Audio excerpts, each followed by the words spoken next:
The Imperial scout ship, Star Seeker, dropped out of faster-than-light travel at the edge of the Sol system. Its sleek, silver hull gleamed in the distant sunlight as Captain Tom Reed of the automated monitoring station watched through his command screen. He took a slow sip of his coffee, knowing that this moment would change human history forever. "Sir, they're following the exact path we predicted," Lieutenant Amy Parker reported from her station. The young officer's fingers danced across her holographic display, tracking the alien vessel's approach. "They're using the same first contact protocols we observed them using on Beta Centauri 3 years ago." Reed nodded, setting down his cup.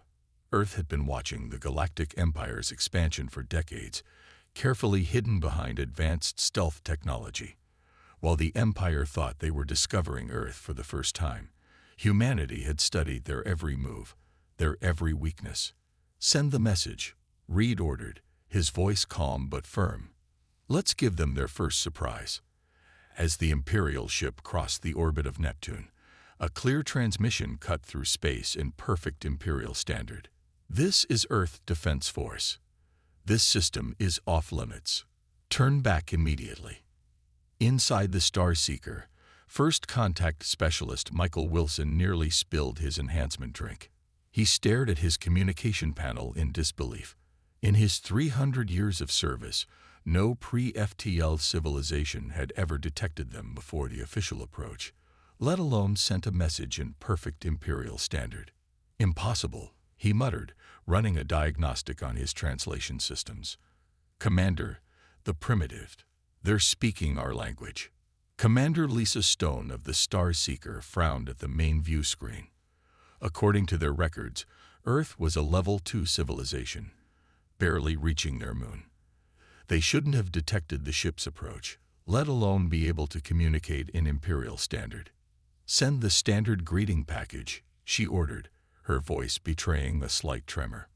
"Remind them of the benefits of joining the Empire."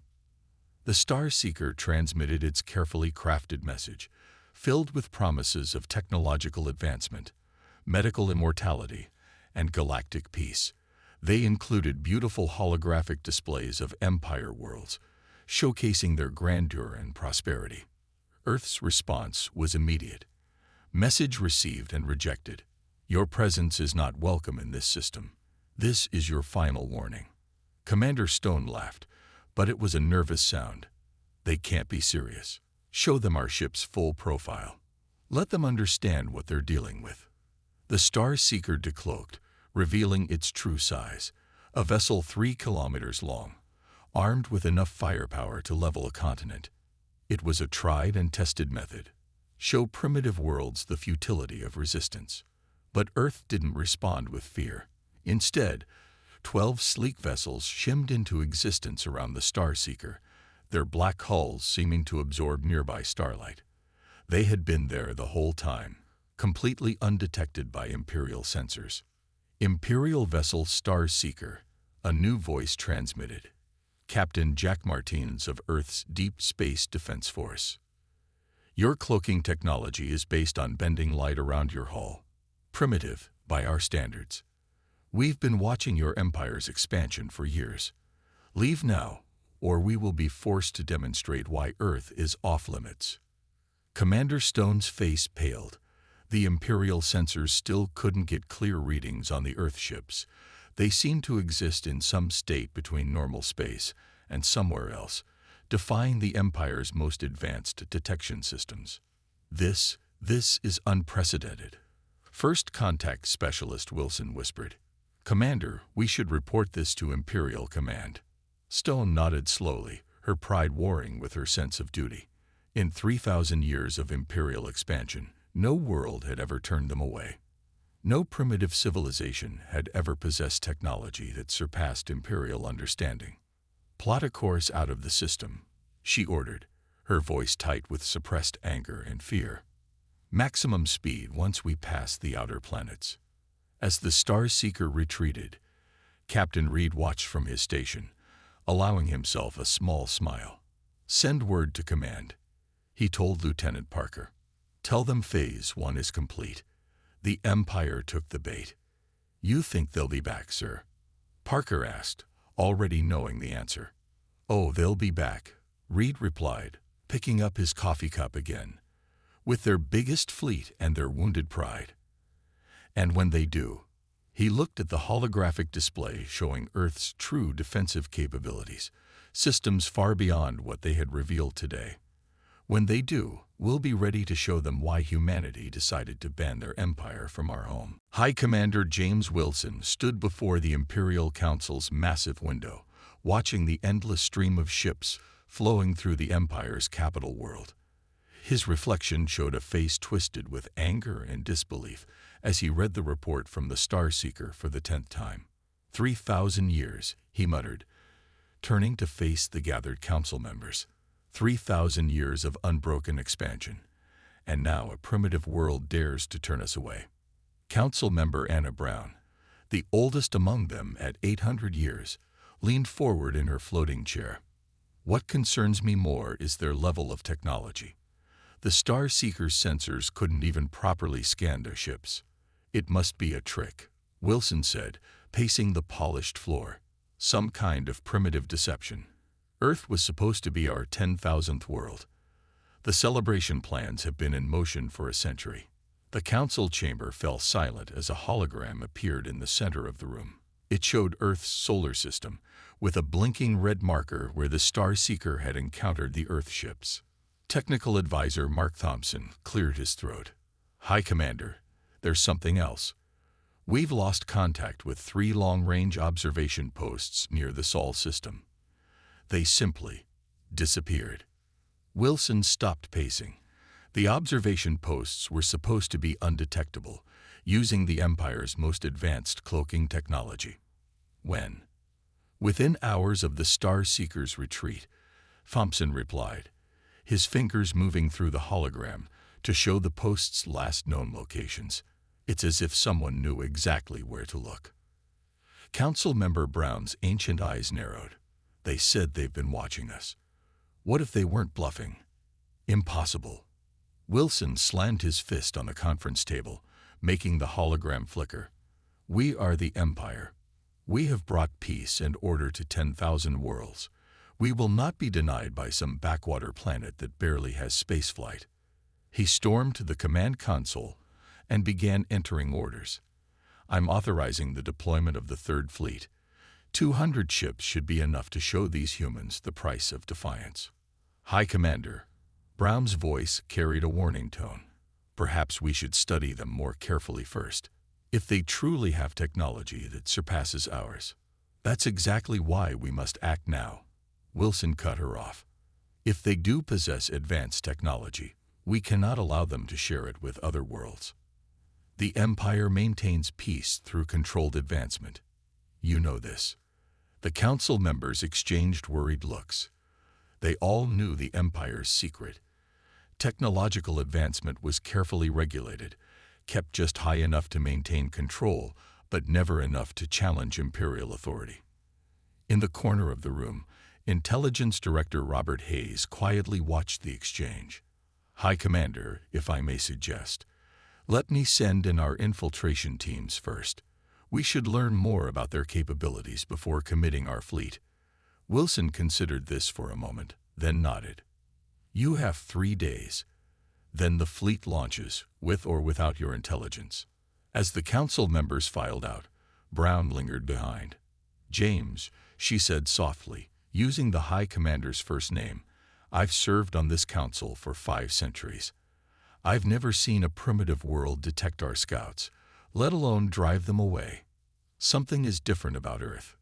Wilson's face softened slightly. "That's exactly why they must be brought under Imperial control. Imagine if other worlds learned that resistance was possible. Everything we've built would crumble." Unknown to the council, their entire conversation was being observed. Miles beneath the Earth's surface, in a monitoring station that didn't officially exist, Technical Chief John Rogers watched the Imperial Council's meeting through quantum entanglement sensors that the Empire didn't know were possible. He typed a quick message to Earth Command. "Empire taking the bait. Infiltration teams incoming. 3rd Fleet preparing to launch. Proceeding with Phase 2. The reply came moments later. Understood. Let them come. Time to show the Empire why Earth decided to ban them from our space. As the message faded from his screen, Roger smiled. The Empire thought they were springing a trap. They didn't realize they were walking right into one that humanity had spent 50 years preparing. The Imperial infiltration team never made it past Pluto. Their ships, designed to be invisible to any known detection system, vanished without a trace. In the Empire's Grand Council chamber, the mood was grim as High Commander Wilson watched the last transmissions from his elite agents. How? He demanded, his face red with anger. How did they detect our best stealth ships? Meanwhile, deep within Earth's Quantum Defense Center, Admiral Diana Thompson watched the Empire's reaction through their quantum monitoring system. She stood before a massive holographic display showing the movements of the Imperial Third Fleet, now preparing to launch. They still don't understand, she said to her team. The Empire thinks technology only advances the way they allow it to. The room hummed with activity as technicians monitored Earth's defense grid. 50 years ago, when humanity first detected the Empire's scout ships watching distant worlds, they made a decision. Instead of revealing themselves, they would watch and learn. While the Empire thought Earth was struggling to reach Mars, humans were secretly building technologies that the Empire had never imagined. Status report, Thompson ordered. Technical Officer Peter White stepped forward. The dark matter grid is at full power, Admiral. All 60,000 satellites are in position. Mirror shield technology is ready for deployment. Thompson nodded, remembering how the Empire had dismissed dark matter as useless for technology. Their loss had been humanity's gain. Earth's scientists had spent decades learning to harness it, creating power sources that the Empire's sensors couldn't even detect. Show me the Imperial fleet's formation, she commanded. A hologram shifted, revealing 200 Imperial warships gathering near their capital world. Each ship was massive, designed to overwhelm primitive worlds with their size and power. But Earth had studied their weaknesses for years. Ma'am, Communications Chief Mary Turner called out, we're picking up transmissions from the Resistance Network. 17 other worlds are ready to support us when we move against the Empire. This was the Empire's greatest fear, that their conquered worlds would unite against them. For 50 years, Earth had secretly contacted other civilizations, sharing their discoveries. While the Empire watched Earth's surface, humanity's quantum tunnels had spread across the galaxy, connecting those who dreamed of freedom. Admiral, White said suddenly, Imperial ships are launching. Time to arrival. 6 hours. Thompson pressed a button on her command console, connecting her to every defense station in the solar system. This is Admiral Thompson. The Empire is coming, just as we planned. For 50 years, we've prepared for this moment. They expect to find a primitive world. Instead, they'll learn why Earth banned them from our space. She turned to her senior staff. Begin powering up the Mirror Shield network. And send word to our allies. It's time to show the Empire that humanity isn't alone. Across the solar system, thousands of defensive satellites silently charged their dark matter cores. Each one contained technology that the Empire had deemed impossible. The satellites were connected by quantum links that couldn't be jammed or detected, forming a defense grid more advanced than anything the Empire had seen in its 3,000 years of existence. In orbit around Earth, massive hidden shipyards shimmered into view as their cloaking fields dropped. Hundreds of Earth warships, each built with technology reverse-engineered and improved from stolen Imperial designs, moved into defensive positions. Admiral, Turner reported, the Resistance fleet is standing by in quantum space. They're ready to emerge on your command. Thompson smiled. The Empire thought they were bringing overwhelming force to crush a primitive world. They didn't know they were about to face not just Earth's advanced technology, but a coalition of worlds that had been waiting years for this moment. Send a message to the Imperial fleet, Thompson ordered. Tell them one last time, Earth is off limits. If they choose to ignore this warning, They'll learn exactly why we banned their empire from our space. As her message was transmitted, the quantum sensors showed the Imperial fleet's response. They were increasing speed, their weapons charging. They had chosen to attack. "Very well," Thompson said quietly. "Let's show them what real technological advancement looks like. Activate all defense systems. The Empire's about to learn that humanity doesn't bow to bullies. We ban them." The Imperial Third Fleet emerged from faster-than-light travel near Jupiter's orbit.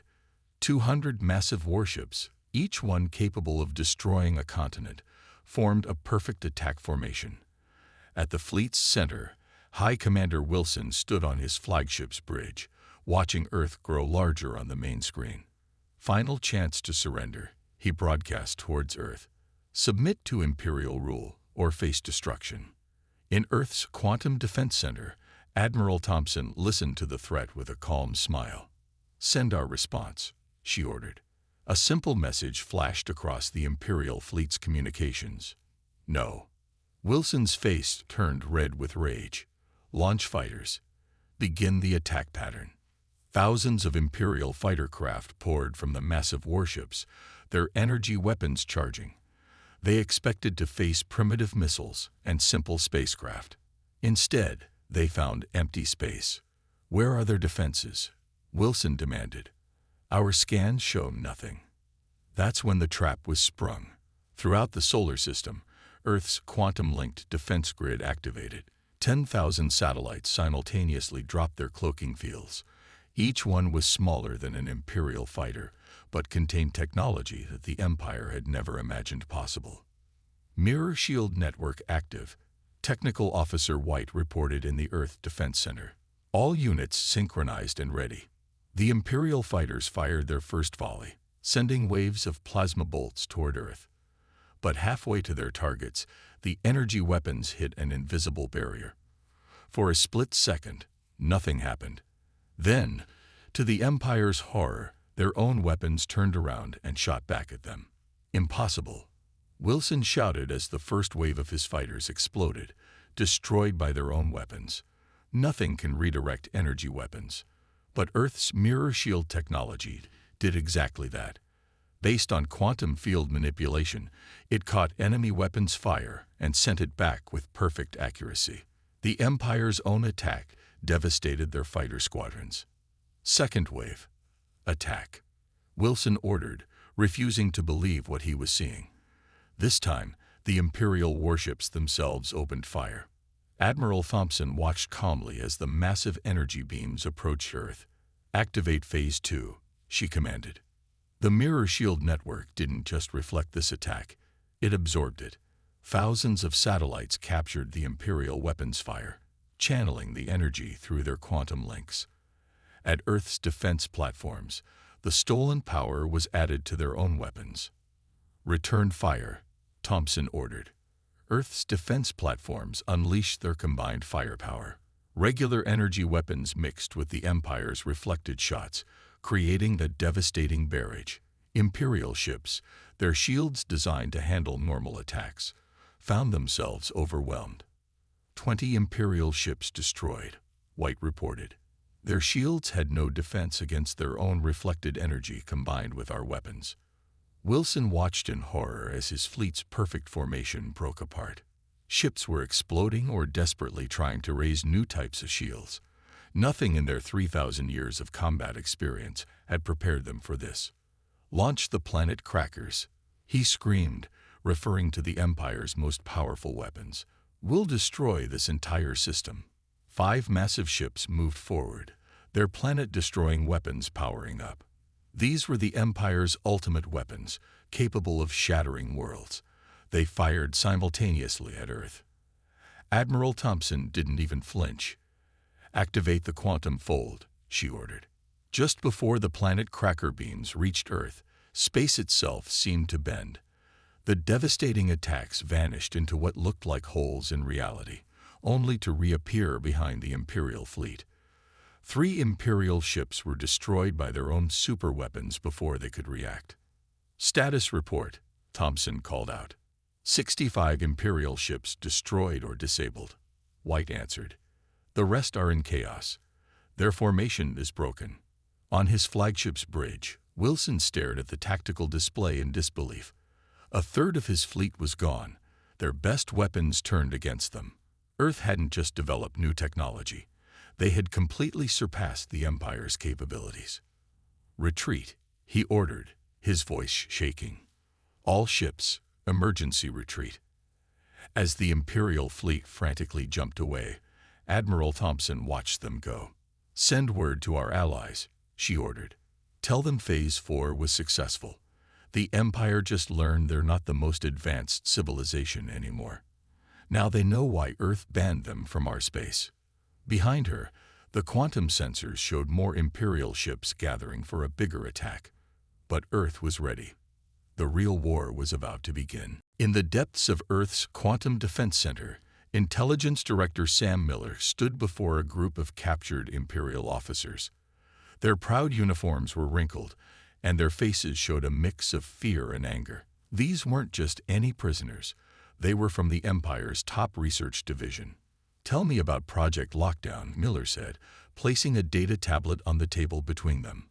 On its screen, decoded Imperial files scrolled past, each one more damning than the last. The oldest Imperial officer, Dr. Thomas Reed, looked at his fellow captives before speaking. "How did you get these files?" "They're protected by our best encryption." Miller smiled. "The same way we got everything else. We watched, we learned, and we went far beyond what you thought was possible. Now explain why the Empire has been suppressing technological advancement across the galaxy." In the observation room behind the mirror, Admiral Thompson watched with growing anger as the truth finally came out. Dr. Reed's confession was being broadcast to every resistance world through Earth's quantum communication network.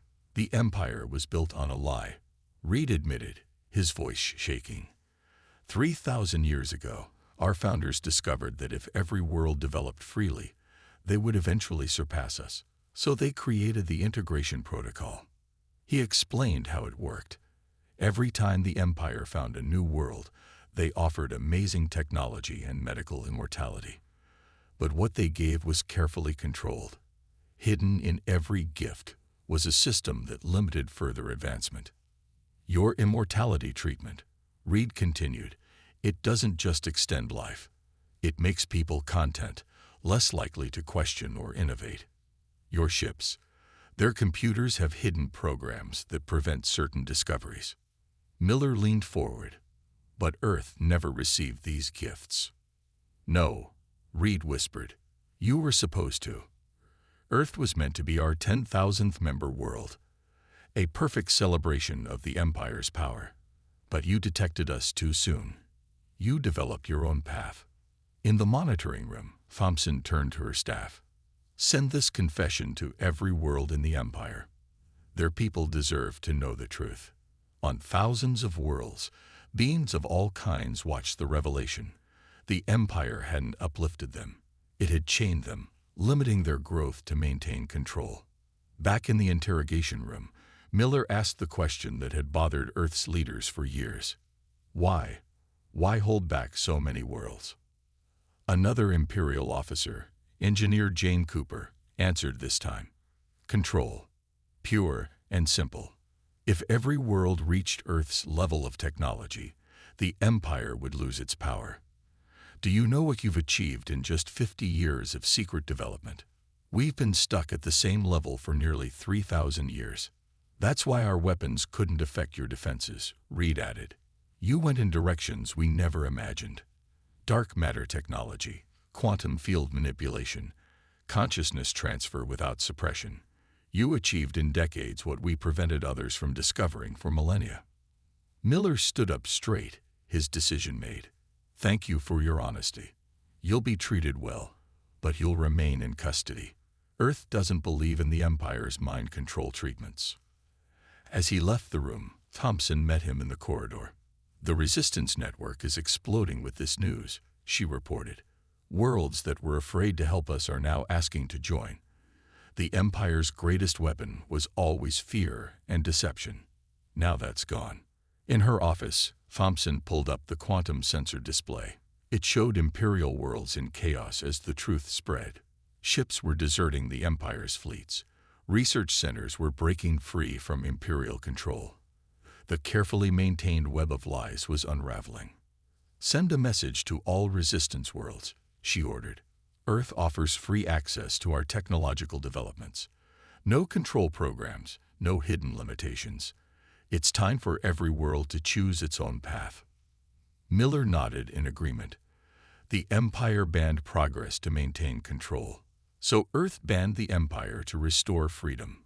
On her screen, Thompson watched as more worlds declared themselves independent of Imperial rule. The Empire's response would be brutal. They would try to maintain control through force. But now they faced not just Earth, but a growing alliance of worlds awakening to their true potential. They thought banning them from Earth was just about protecting our system, Thompson said quietly. They never realized we were planning to free the entire galaxy. The revolution spread faster than anyone expected.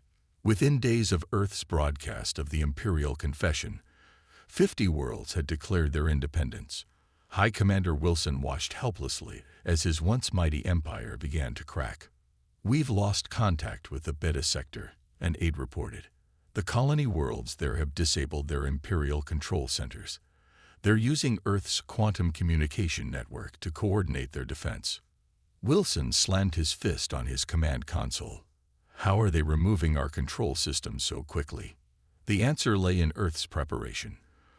For years, human scientists had developed a program they called Freedom Key. It could unlock and remove the Empire's hidden controls in just hours. Now that program was spreading across the galaxy through quantum channels the Empire couldn't block. On Earth, Admiral Thompson stood in the new Coalition Command Center. Representatives from 30 different species filled the room, each one a former Imperial world now fighting for freedom. The holographic display showed their combined fleet, over 1,000 ships gathered near Earth. "The Empire's main fleet is moving," announced Captain John Baker from his sensor station. 500 warships, heading straight for Earth. They mean to crush us before more worlds can join us. Thompson turned to the alien representatives. "This is the moment we've prepared for. Earth will share all its defensive technology with your worlds. No restrictions, no hidden controls." The alien leaders gathered around a large table where Earth's technical teams had laid out their most advanced weapons and defenses. Mirror shields, quantum communications, dark matter power cores. Everything Earth had developed in secret was now being freely shared. "My world will deploy the mirror shield network immediately," said the representative from Proxima Colony, his crystalline body gleaming under the lights. "We've already begun production using Earth's designs." "The Empire thought keeping us divided made them strong," added the leader from Ta City, her feathered crest rising with emotion. "Instead, it will be their downfall. We all develop different technologies in secret, just like Earth. Together, we're stronger than they ever imagined." In the ship construction yards orbiting Mars, crews worked around the clock. Earth's advanced manufacturing systems, combined with technological contributions from their new allies, were producing warships faster than ever thought possible. "Status report," Thompson called out to her staff.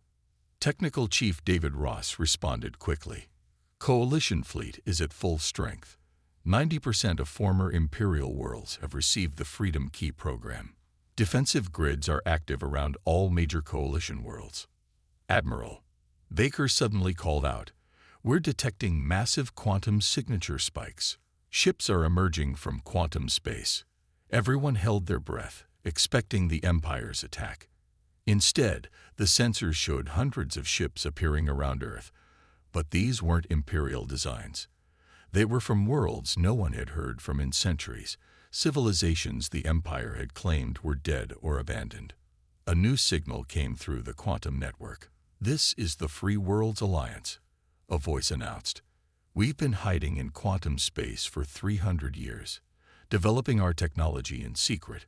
We saw Earth's resistance and your victory over the Imperial fleet. We're here to help." Thompson smiled as she watched more ships arrive. The Empire's greatest fear was coming true, not just rebellion, but true cooperation between worlds.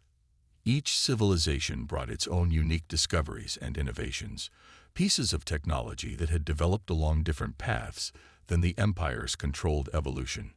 Update from the Quantum Monitoring Network, Ross reported. Imperial worlds are falling like dominoes. Their control systems are being removed faster than they can respond. Their own people are rising up against them. In his palace on the Imperial capital, Wilson received the reports with growing horror.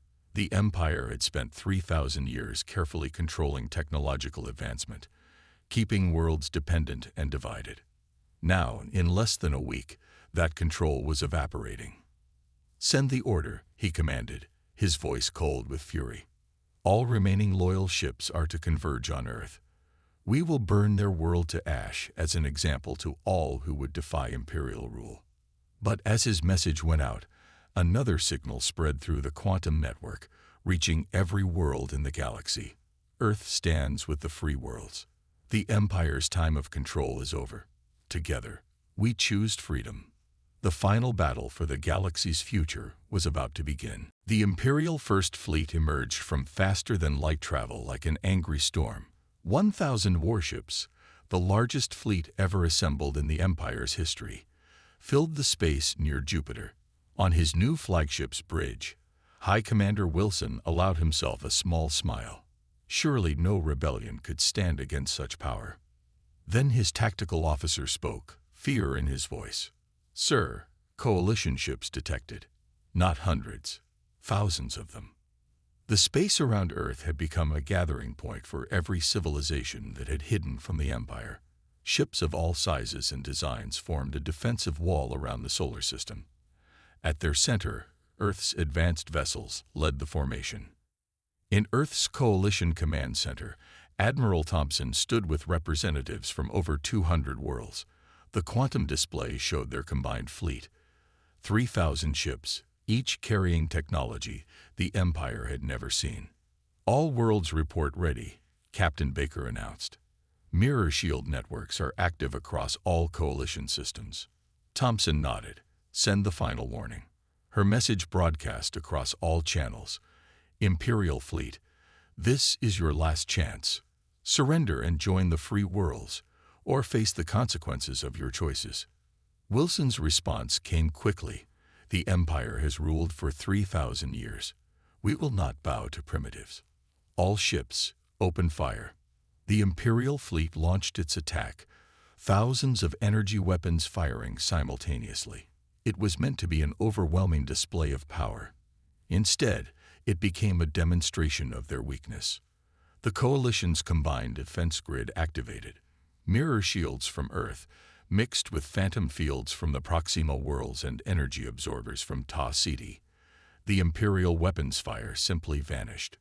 "Now," Thompson ordered, "show them what free worlds can do." The counterattack began. Each coalition world used technology that had developed along different paths than the Empire's controlled evolution. Quantum weapons from Earth struck alongside gravity bombs from the Free Worlds Alliance and dimensional shifters from the deep space colonies.